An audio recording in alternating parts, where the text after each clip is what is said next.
Welcome back. In this part of the series, I'll walk you through integrating Supabase authentication into a web application.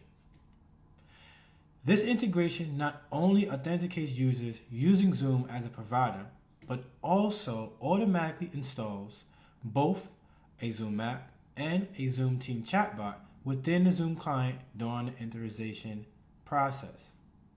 So, users will then be able to sign into the web application and access the Zoom app during Zoom meetings and through various Zoom products like Zoom Team Chat.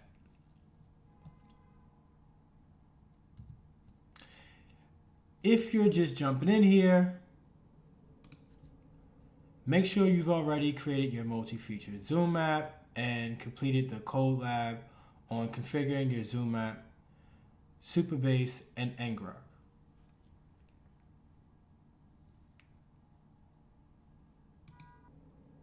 You can also find all the relevant documentation linked in the code labs below to learn more about the topics covered in this series.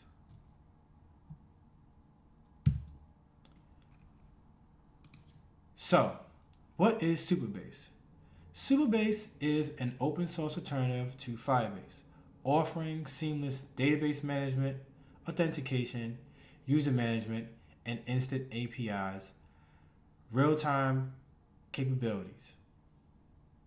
It includes built-in Postgres for real-time data subscriptions, serverless functions for back-end logic, and a secure, scalable file system storage.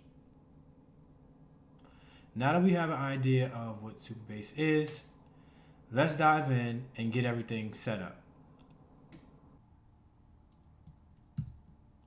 All right, so I already have the app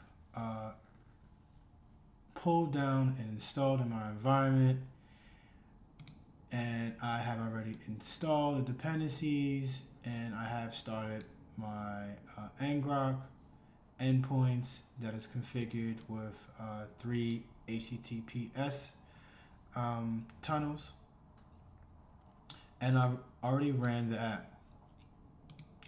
At this point, I've configured my site URL, which I've got from ngrok, and I've also got my local development non-key, and I've configured my backend URL, which I've also got from ngrok.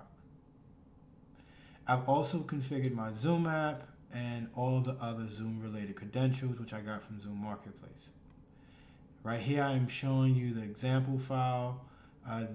All these credentials should be in your local .env file. So I want to quickly go over the code base. This code base is already a Task Manager app, but right now it doesn't have a sign-in button, so you can't sign in. So this application has some example data that it will be using to populate the database. So sample task data.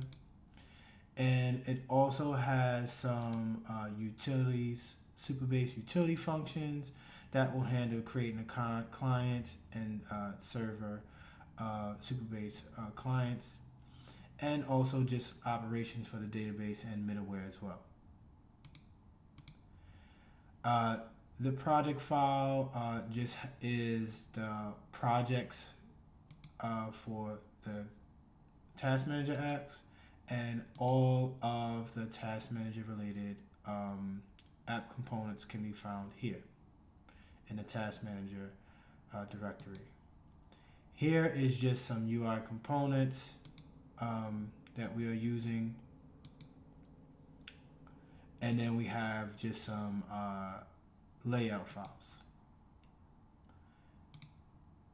The app itself includes a dashboard, which is a protected route. It includes a user page and just a regular page. So with that, we're ready to get started. One last thing to cover, you can find the JSON payload here, which you can use to create a Zoom app as well.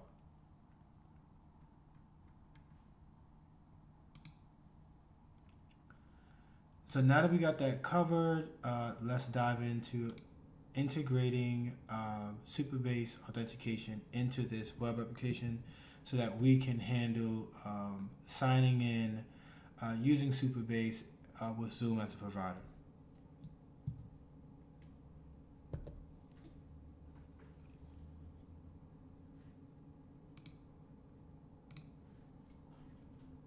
So the first thing we want to do is we want to create the server action functions. So we'll create our actions file, and this action file will handle signing in with Supabase and handle signing out for Supabase as well. So here's the function which gets the headers, checks the origin, handles signing in with Supabase, and we've also added our callback URL. If complete, we will redirect the user, and the same goes for signing the user out. So the next thing we want to do is we're going to want to create our auth route. This route will handle the authorization exchange. So it will get the code out of the query parameter, and then it will use that code to handle the Supabase Auth code exchange to start a session. And then based off of its local or in production, it will forward the user to the appropriate page. So the next thing we want to do is we're going to go ahead and create our user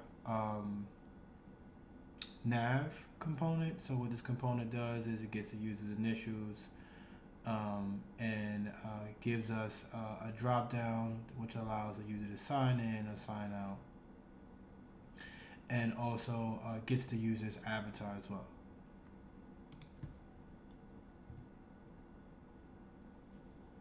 The next thing we want to do is go ahead and create our authorization header. So this file will handle if a user is signed in or signed out. This is the button that will appear on our header.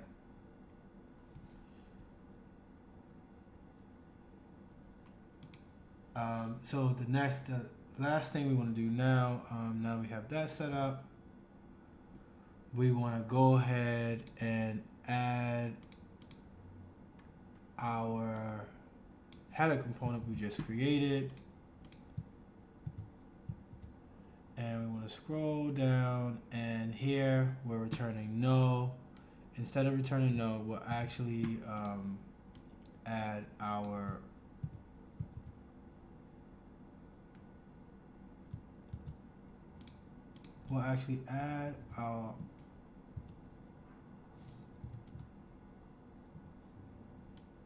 we added our auth header, and now we should see a signing with Zoom button. So the last thing we want to do is on our page, we want to just make sure any user that gets to this page has been checked. So we'll go ahead and we'll add a check here to make sure the user is authorized. If they're not authorized, I'll redirect them back to the sign-in page. And with that, we're ready to test. So let's head on over.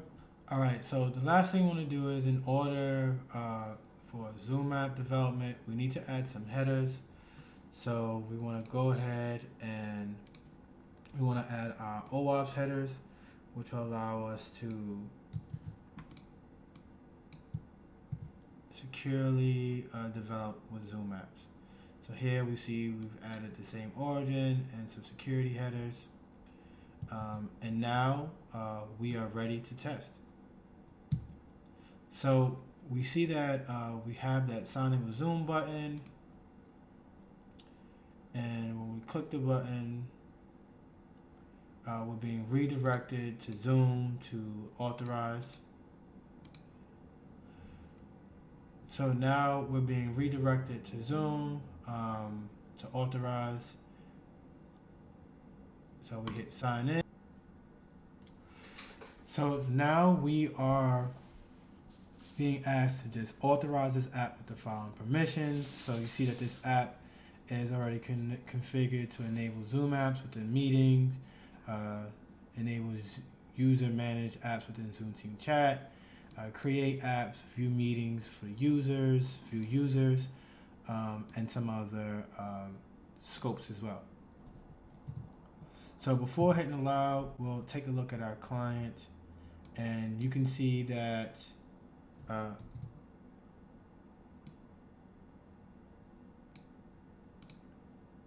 what I'll do instead, I'll just put the client on the right side so we can see it in real time.